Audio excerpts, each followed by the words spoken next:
बहुत बहुत स्वागत है दोस्तों आप सभी का एक और नए वीडियो में। आज का वीडियो बहुत इंपॉर्टेंट होने वाला है क्योंकि आज के इस वीडियो में आपको पिछले 5 साल के जितने भी अति लघुत्तरीय क्वेश्चन पूछे गए हैं उनको इस वीडियो में कवर करने वाले हैं। अगर आप ये पूरा तैयार कर लेते हैं तो आपको एक आइडिया लग जाएगा कि आपके पेपर में कैसे क्वेश्चन आएंगे और पिछले सालों में कैसे टाइप के क्वेश्चन पूछे गए हैं, ये आपको आइडिया लग जाएगा। और यहाँ से आपके पेपर में क्वेश्चन जरूर आएंगे क्योंकि हर साल क्वेश्चन रिपीट करते हैं। अब दोस्तों यहाँ पे जो भी क्वेश्चन हम लोग कवर करेंगे साथ साथ में आपको याद भी करवाते रहेंगे। तो चलिए शुरुआत करते हैं। बहुत ही मोस्ट इंपॉर्टेंट होने वाला है और सबसे सीक्रेट बात यह है कि अगर आप प्रीवियस ईयर क्वेश्चन ज़्यादा सॉल्व करते हैं तो उससे ज़्यादा फायदा आपको मिलता है। तो यहाँ पे प्रीवियस ईयर पेपर क्वेश्चन है। सबसे पहले यहाँ पे क्वेश्चन का पैटर्न आप देख पाएंगे, जैसे कि यहाँ पे 2025 में कैसे कैसे क्वेश्चन पूछे गए थे। कुछ इस प्रकार से क्वेश्चन यहाँ पे पूछे गए थे। इसका उत्तर बहुत ही सरल आसान शब्दों में देखेंगे। फिर इसके बाद दूसरा सेट है यहाँ पे 25 का। इस प्रकार से क्वेश्चन यहाँ पे देखिए पूछा गया था। आगे यहाँ पे नीचे आएंगे तो यहाँ पे 25 का सेट है। कई सेट होते हैं, 7 सेट होते हैं। इस प्रकार से यहाँ पे क्वेश्चन पूछे गए हैं। 24 का यहाँ पे दे सकते हैं, एक सेट यहाँ पे है। फिर इसके बाद यहाँ पे 23 के कुछ सेट यहाँ पे दिए गए हैं। इस प्रकार से क्वेश्चन पूछे गए हैं। ठीक है, इसके बाद जो यूपी बोर्ड ने 26 का मॉडल पेपर जारी किया है उसको भी मैंने यहाँ पे कवर कर लिया है ताकि जो है आप इसे कवर कर ले और यहाँ से अगर क्वेश्चन आ जाए तो आप अच्छे से इसे लिख पाएं। तो चलिए देखते हैं यहाँ पे आंसर किस प्रकार से आप लिखेंगे। यहाँ पे 5 सालों का अति लघुत्तरीय प्रश्न है जो लेकर 20 से लेकर 25 तक है। तो यहाँ पे सेट नंबर देख सकते हैं और क्वेश्चन आपके सामने है कि मेगास्थनीज कौन था, उसके ग्रंथ का क्या नाम था। तो सिंपल आप ऐसे बता सकते हैं कि मेगास्थनीज एक यूनानी राजदूत था, पहला पॉइंट, जिसे सेल्यूकस ने चंद्रगुप्त मौर्य के दरबार में भेजा था। ये हो गया इसका आंसर। अब इसके ग्रंथ का क्या नाम है तो उसमें लिखेंगे उसके ग्रंथ का नाम इंडिका है। इंडिका नामक पुस्तक या ग्रंथ मेगास्थनीज ने लिखा है। ये बहुविकल्पी में क्वेश्चन पूछ सकता है तो यहां से भी क्वेश्चन बहुविकल्पी में बनता है। ठीक है, आगे दोस्तों बात करते हैं यहाँ पे नेक्स्ट आपके सामने कि महावीर स्वामी कौन थे, उनके प्रमुख सिद्धांत क्या थे। तो महावीर स्वामी जो है जैन धर्म के 24वें तीर्थंकर थे, पहला पॉइंट।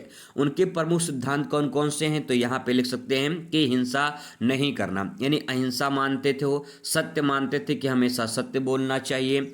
अस्ते अस्ते मतलब चोरी नहीं करना चाहिए, ये कुछ सिद्धांत हैं। और यहाँ पे अपरिग्रह मतलब होता है लालच मत करो और ब्रह्मचर्य, अपने मन को नियंत्रण करो, संयम बनाए रखो। तो कुछ ही सिद्धांत दिए गए हैं, इसमें आप 2 ही लिख देंगे तब भी आपका काम हो जाएगा। यहाँ पे कुछ इंपॉर्टेंट सिद्धांत दिए गए हैं। आपको बता दें कि ये क्वेश्चन जो है आपका अति में पूछा गया था, लेकिन आपके पेपर में जो है लघु में पूछ लेगा। तो जब लघु में पूछ लेगा तो पूरा इस प्रकार से डिटेल में आप पूरा छाप सकते हैं। आ जाते हैं अगले क्वेश्चन पर। क्वेश्चन करा कि विट्ठल मंदिर कहाँ स्थित है, उसका निर्माण किसने करवाया था। तो जो विट्ठल मंदिर है ये कर्नाटक के विजयनगर साम्राज्य की राजधानी में हम्पी में स्थित है। तो यहाँ पे क्वेश्चन और बनता है कि विजयनगर साम्राज्य की राजधानी क्या थी, जवाब होगा हम्पी था और वहीं पे विट्ठल मंदिर जो है स्थित है। ये तो बात हो गया इसका आंसर। अब इसका निर्माण किसने करवाया था तो यहाँ से इसका अगला नंबर क्वेश्चन देखिए। राजा कृष्णदेवराय ने विजयनगर में जो है इसका निर्माण करवाया था। तो यहाँ से इस प्रकार से जब पूरा लिखेंगे तब जाके पूरा नंबर आपको मिलेगा। अगला है काकोरी कांड कब और कहाँ हुआ था। तो काकोरी कांड जो है 9 अगस्त 1925 को, ठीक है, 9 अगस्त 1925 को लखनऊ के पास काकोरी रेलवे स्टेशन पर हुआ था। तो यहाँ से आपके सेंटेंस कब हुआ था, कहाँ हुआ था। कहाँ मतलब लखनऊ के पास काकोरी रेलवे स्टेशन, और कब मतलब 9 अगस्त 1925 को। ठीक है, अब यहाँ पे थोड़ा सा इसके बारे में आप लिखना चाहते हैं तो लिख सकते हैं, नहीं तो कोई ज़रूरत नहीं है। मान लीजिए ये लघु में पूछ लेगा तो आप इसे आसानी से लिख सकते हैं। जैसे कि इसमें क्रांतिकारियों ने सरकारी धन लूटकर अंग्रेजी शासन खिलाफ आंदोलन को मजबूत करने का प्रयास किया था। तो ये इस प्रकार से ये इसके बारे में लिख सकते हैं। अगला दोस्तों यहाँ पे आ जाता है कि उद्देश्य प्रस्ताव किसके द्वारा प्रस्तुत किया गया था, इसके समक्ष कब प्रस्तुत किया गया था, किसके समक्ष कब प्रस्तुत किया था, ये आपको बताना है। तो देखिए उद्देश्य जो प्रस्ताव है ये पंडित जवाहरलाल नेहरू ने जो है प्रस्तुत किया था और संविधान सभा में 13 दिसंबर 1946 को प्रस्तुत किया गया था। तो किसके समक्ष, संविधान सभा के समक्ष किसने किया था, पंडित जवाहरलाल नेहरू ने किया था। ठीक है, एक लाइन इसमें और समझ लेते हैं कि इसमें स्वतंत्र भारत के उद्देश्यों और मूल सिद्धांतों का निर्धारण किया गया था। ठीक है, आगे दोस्तों यहाँ पे सेट नंबर नेक्स्ट आ जाता है और इस सेट है कह रहा कि कल्हड़ ने किस ग्रंथ की रचना की है। तो एक सीधा सिंपल भाषा में आंसर दे सकते हैं कि कल्हड़ ने रजत रंगड़ी नामक जो है ग्रंथ की रचना की है। ठीक है, लिख सकते हैं, लेकिन थोड़ा सा जान लेते हैं इसके बारे में।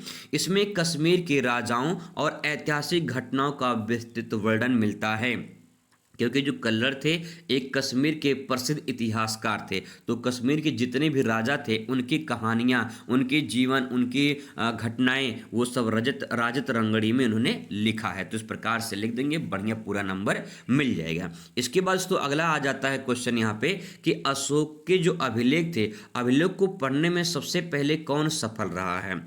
तो अब जो अशोक के अभिलेख थे उसे किसने सबसे पहले पढ़ा था। तो अशोक के अभिलेख सबसे पहले जेम्स प्रिंसप ने पढ़ा था। किसने? James Prinsep.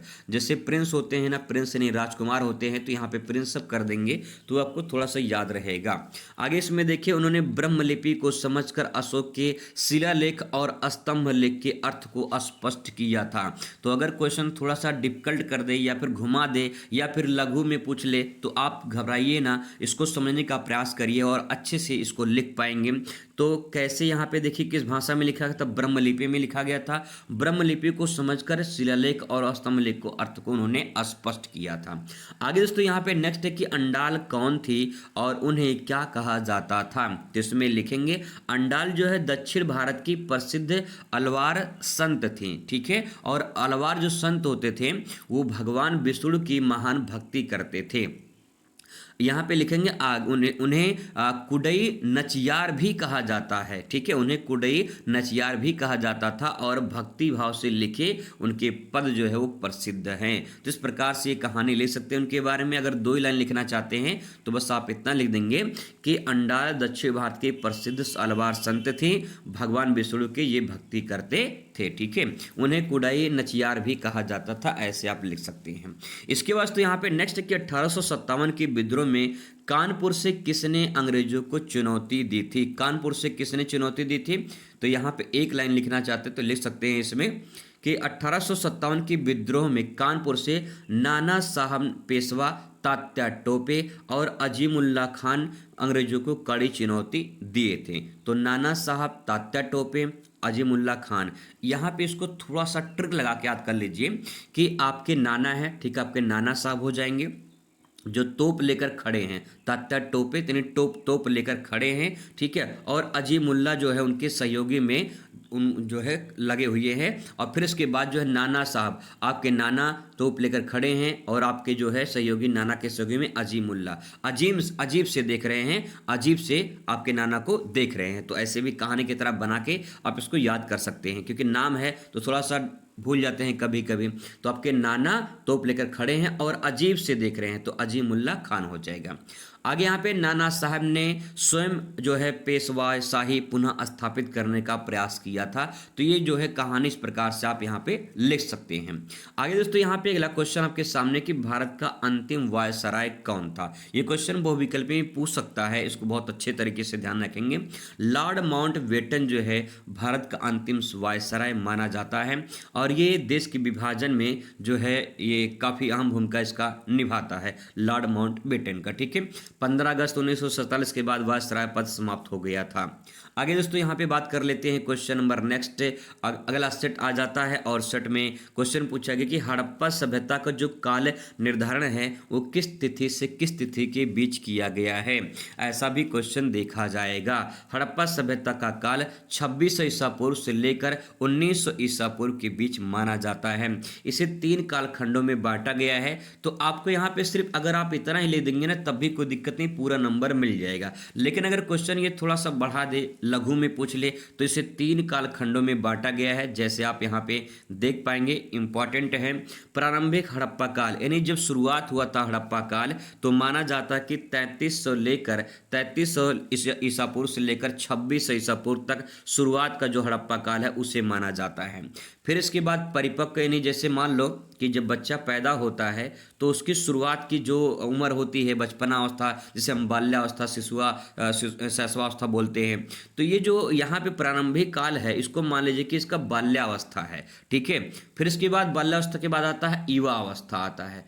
तो जो युवा अवस्था आता है उसमें तेज जुनून जज्बा होता है कुछ कर गुजरने का। ठीक है, तो यहाँ पे जो परिपक्व हड़प्पा है इसको आप युवा अवस्था मान लीजिए। ठीक है, युवा अवस्था कब से है? 2600 ईसा पूर्व से लेकर 1900 ईसा पूर्व तक। ठीक है, फिर इसके बाद आता है वृद्धावस्था। ठीक है, वृद्धावस्था आ जाएगा, तो वृद्धावस्था में हड़प्पा का उत्तर हड़प्पा मान सकते हैं। उत्तर का मतलब समाप्ति की तरफ जा रहा है। तो यहाँ पे आप इसे मान लीजिए कि ये है भैया बाल्यावस्था, ये है आपका युवावस्था और ये है आपका वृद्धावस्था। तो इस प्रकार से तीनों ऐसे याद कर सकते हैं। परिपक्व मतलब कि यहाँ पे ये विकसित हड़प्पा के नाम से भी जाना जाता है। ठीक है, आपसे पूछ रहे कि विकसित हड़प्पा काल कब से है, तो विकसित जो हड़प्पा काल है वो आपका है 2600 से लेकर 1900 ईसा पूर्व तक, क्योंकि विकास तो इसी में माना जाता है। ठीक है, चलिए आगे देखते हैं दोस्तों। अगला क्वेश्चन आपके सामने है कि आईने अकबरी का अंग्रेजी अनुवाद किन दो लोगों ने किया था? तो आईने अकबरी का अंग्रेजी में अनुवाद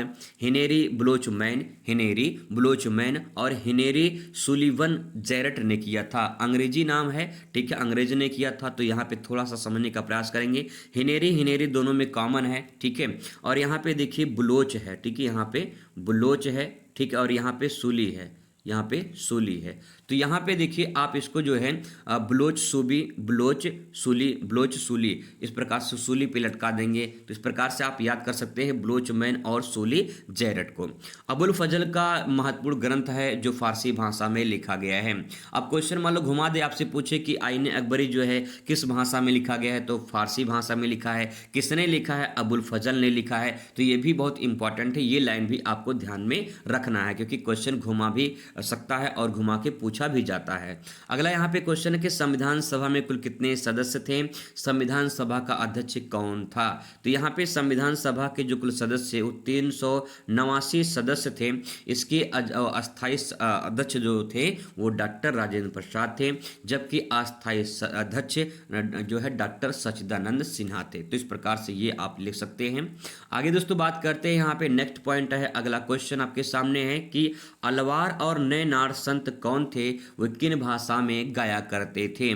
तो जो अलवार संत थे ये विष्णु के भक्त हुआ करते थे और ये तमिल भाषा में जो है गान करते थे, यानी गाया करते थे। ठीक है, तो अलवार जो है ये विष्णु की भक्ति करते थे और नए नार शिव जी की भक्ति करते थे।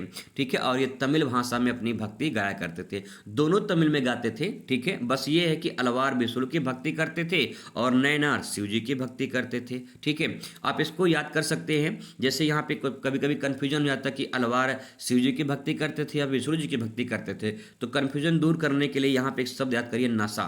ठीक है, लोग नशा करते हैं तो नशा नहीं करना चाहिए, इसलिए नाश हो जाएगा। नशा नहीं करना चाहिए इसलिए क्या हो जाएगा? नाश हो जाएगा। और नाश कौन करेगा? शिव जी करेंगे। तो यहाँ पे नाश हो जाएगा नए नार और सास हो जाएगा शिव भक्ति। ठीक है, तो अगर आप ये कंफर्म कर लेंगे तो ये वाला कंफर्म हो जाएगा कि विष्णु भक्ति हो जाएगा। ठीक है, चलिए दोस्तों आगे बात करते हैं। यहाँ पे क्वेश्चन नंबर नेक्स्ट है कि संस्कृत ग्रंथों में कुल और जाति शब्द का प्रयोग किसके लिए किया गया है?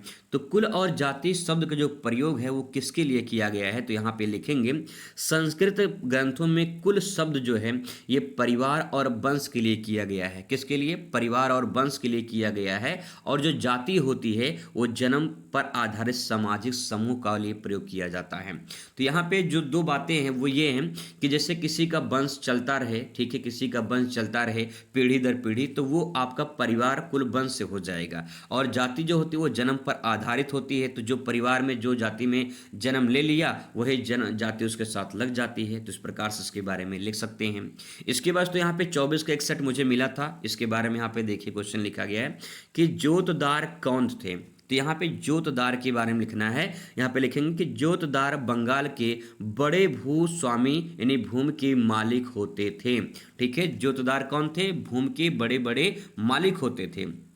वे गांव में जमीन के प्रबंधन करते थे, किसानों से लगान वसूल करते थे और स्थानीय स्तर पर प्रभावशाली वर्ग भी बनाते थे। तो इस प्रकार से इसके बारे में आप ये लिख सकते हैं कि वो इनका जो काम होता था कर वसूलना, ठीक है, भूमि का प्रबंधन करना, स्थानीय स्तर पर प्रभावशाली वर्ग बनाना, ये सब इनका काम हुआ करता था। ठीक है, आगे दोस्तों यहाँ पे महाराजा मेहताब चंद कौन थे, ऐसा क्वेश्चन पूछा गया था। तो यहाँ पे महाराजा मेहताब चंद की बात करें तो यहाँ पे देखिए, महाराजा मेहताब चंद बंगाल के एक प्रभावशाली जमींदार थे। ये जमींदार व्यक्ति थे। वे किसानों से राजस्व वसूली और प्रशासनिक कार्य में महत्वपूर्ण भूमिका निभाते थे। स्थानीय राजनीति में इनकी प्रभावशाली थे। ठीक है, एक लाइन में अगर आपको समझना है तो बस आपको इतना समझना है कि जो ये व्यक्ति है यानी महाराजा मेहताब चंद, ये जमींदार है और जमींदार का काम होता है कि कर वसूलना। तो यहाँ पे इनका काम था कर वसूलना, कर वसूल रहे थे। ठीक है, आगे यहाँ पे नेक्स्ट पॉइंट आ जाते हैं। क्वेश्चन नंबर नेक्स्ट है कि अमेरिकी जो दल है ये हड़प्पा में उत्खनन कब प्रारंभ किया था। तो एक लाइन में लिख सकते हैं तो 1986 में। ठीक है, और अमेरिकी जो दल है हड़प्पा में इन्होंने भी शुरुआत की थी। वैसे हड़प्पा की जो खुदाई हुई थी वो 1921 में हुई थी, दयाराम साहनी ने किया था, लेकिन अमेरिकी दल आके यहाँ पे खुदाई किए थे 1986 में। तो हड़प्पा की उत्खनन जो है 1986 में अमेरिकी दल द्वारा किया गया था। जैसे इसको ट्रिक्स याद कर सकते हैं, मान लीजिए 1986 डेट आ जाए, ठीक है, तो आप कैसे इसको लिख पाएंगे। तो देखिए, मान लीजिए अमेरिका के लोग आए हैं, ठीक है, और यहाँ पे अच्छी कर रहे हैं यानी छींक रहे हैं। तो यहाँ पे अच्छी, अगर आप अच्छी करेंगे यानी छींकने का काम करेंगे तो यहाँ पे देखिए अच्छी यानी 8 6 निकल कर आएगा। जब कोई छींकता है अच्छी करके तो 8 6 निकल कर आएगा। तो इसको ट्रिक से आप याद कर सकते हैं कि यहाँ पे जो आपका 8 6 है, 19 तो कॉमन में रहता है ज़्यादातर, तो यहाँ पे 8 6 जो है 1986 हो जाएगा। थोड़ा सा ट्रिक से याद कर लेंगे। जैसे मान लीजिए आपको किसी को बताना है तो एग्जाम हॉल में वहाँ पे अच्छी वहाँ पे छींक दीजिए, पता चलेगा भैया कि 1986 की बात हो रही है। ठीक है, चलिए आगे बात करते हैं। यहाँ पे क्वेश्चन नंबर नेक्स्ट है। यहाँ पे क्वेश्चन कह रहा है कि यहाँ पे मेगास्थनीज कौन था। मेगास्थनीज के बारे में चर्चा कर लिए हैं, क्वेश्चन रिपीट किया है। तो मेगास्थनीज यूनानी राजदूत था। ये सेल्यूकस ने चंद्रगुप्त मौर्य के दरबार में इसे भेजा था और ये इसने इंडिका नामक पुस्तक जो है लिखा था। ठीक है, अगला यहाँ पे क्वेश्चन है कि हस्तिनापुर के नागरिक पांडव के प्रति अपनी अभिरुचि क्यों व्यक्त करने लगे। हस्तिनापुर के नागरिक पांडव के प्रति अपनी रुचि क्यों जो है व्यक्त करने लगे थे, इसके बारे में लिखना है। जिसमें लिखेंगे हस्तिनापुर के नागरिक पांडव को सत्यनिष्ठा, धार्मिकता और आदर्श आचरण से प्रभावित थे। उन्हें न्यायप्रिय और योग्य शासक मानते थे, इसीलिए उनका समर्थन करने लगे। तो अच्छे सेंटेंस लिखे गए हैं, आराम से आप एक बार में समझ सकते हैं, कहानी की तरह अपने शब्दों में बनाकर लिख सकते हैं। आ गया क्वेश्चन, हड़प्पा सभ्यता यानी हड़प्पा पुरास्थल के उत्खनन सर्वप्रथम किसने किया था। तो 1921 में दयाराम साहनी ने किया था और ये सिंधु घाटी सभ्यता की पहली स्थल मानी जाती है, इसीलिए सिंधु घाटी सभ्यता का पहला स्थल हड़प्पा सभ्यता भी कहलाता है। अगला है इंडिका की रचना किसने की है। क्वेश्चन देखिए घुमाया है यहाँ पे, और इंडिका की रचना जो है आप सभी जानते हैं मेगास्थनीज ने किया था। ये मौर्य कालीन के जो है कहानी जो है, जो घटनाएं हैं, इसके बारे में इनमें चर्चा की गई है इंडिका में। आगे आप आ जाते हैं, क्वेश्चन नंबर नेक्स्ट है कि स्तूप से आप क्या समझते हैं। स्तूप क्या होते हैं।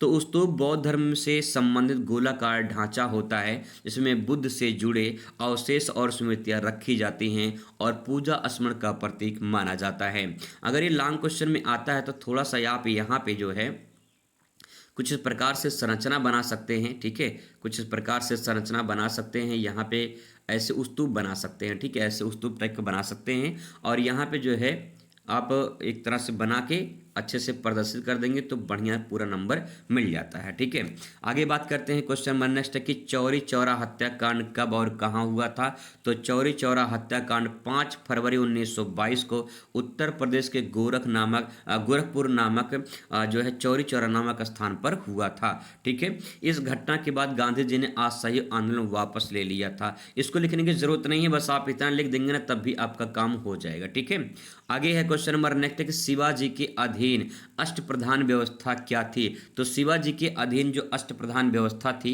इसके बारे में लिखेंगे। शिवाजी ने अपने प्रशासन को सुचारू रूप से चलाने के लिए 8 मंत्रियों की परिषद बनाई थी जिसे अष्टप्रधान कहा गया है।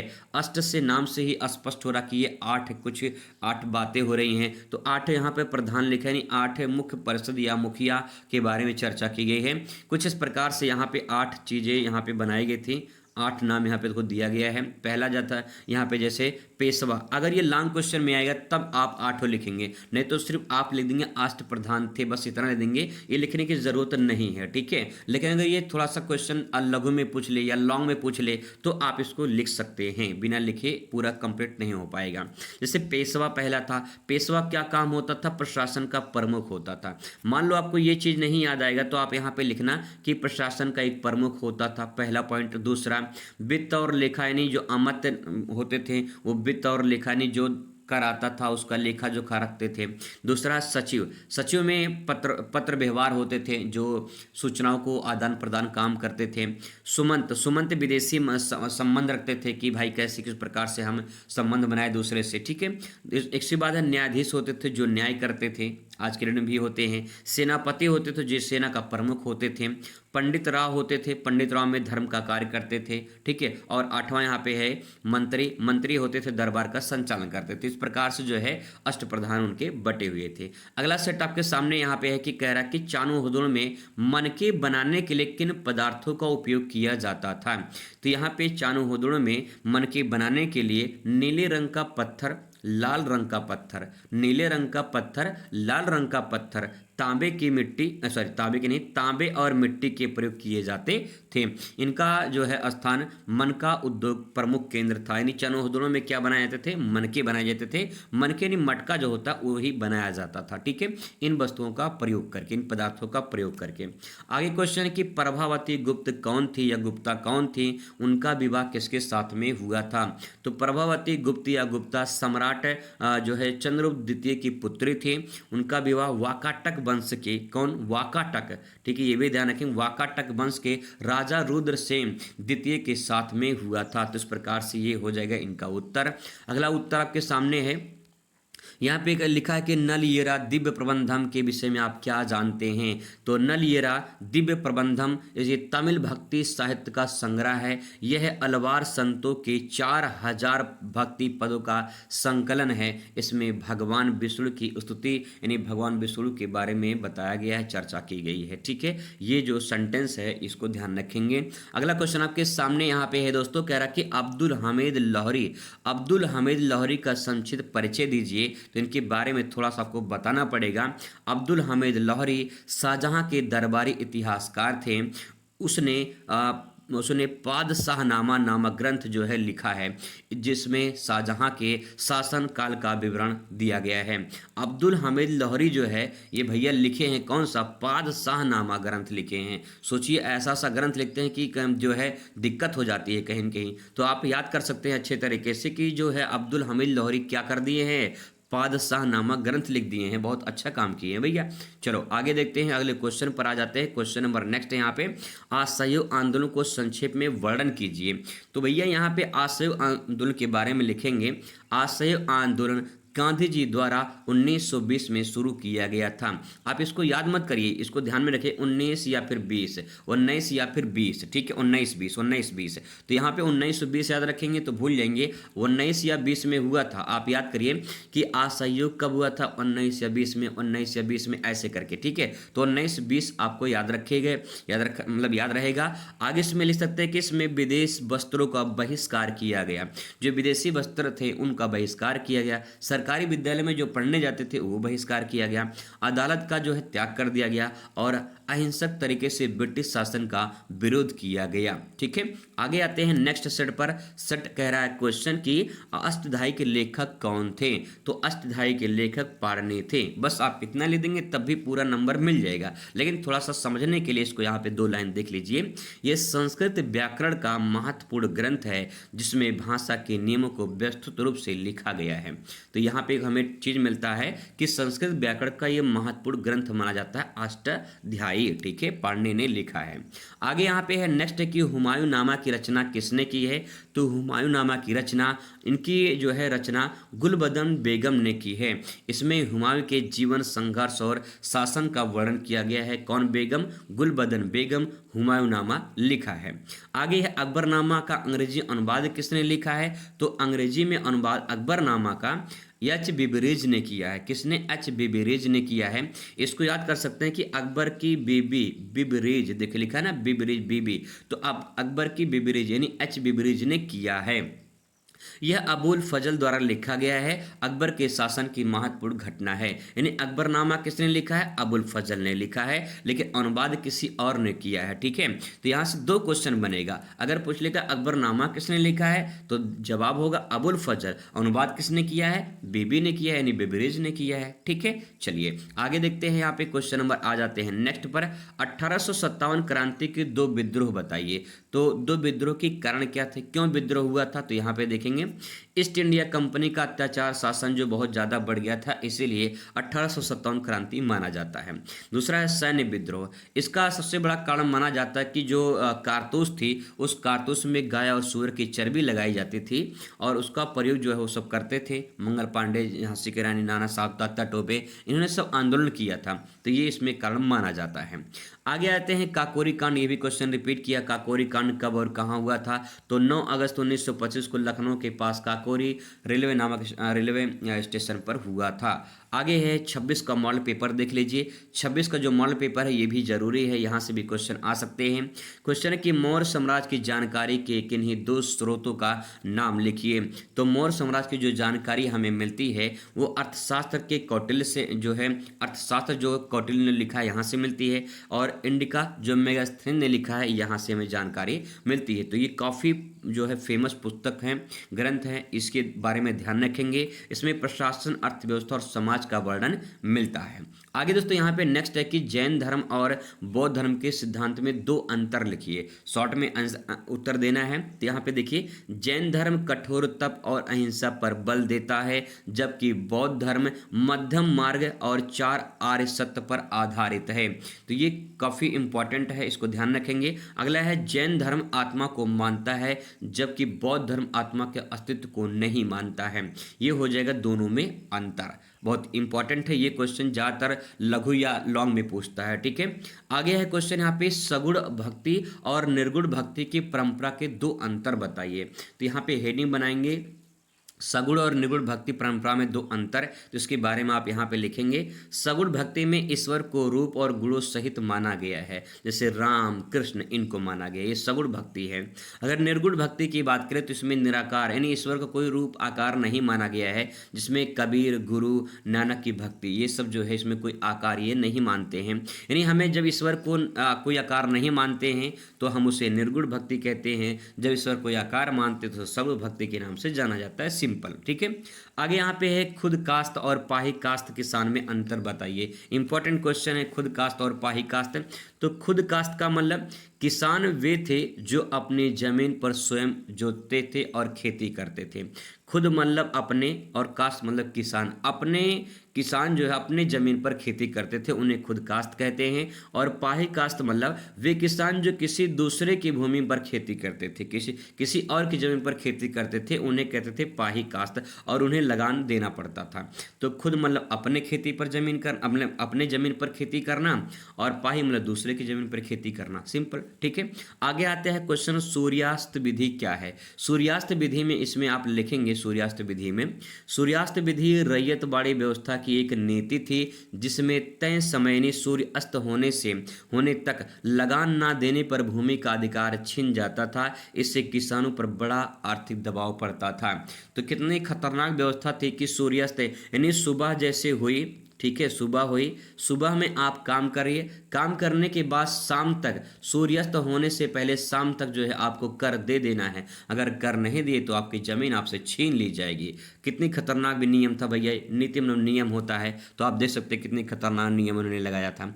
ठीक है, तो दोस्तों ये कुछ इंपॉर्टेंट क्वेश्चन थे जो प्रीवियस ईयर पेपर थे, पेपर से लिया गया है। अगर आप इनसे तैयार कर लेते हैं तो यहाँ से क्वेश्चन आपके पेपर में जब आएंगे तो आप अच्छे से इसे लिख पाएंगे। आई होप आपको समझ में आया होगा। मिलते हैं नेक्स्ट वीडियो में। Thanks for watching.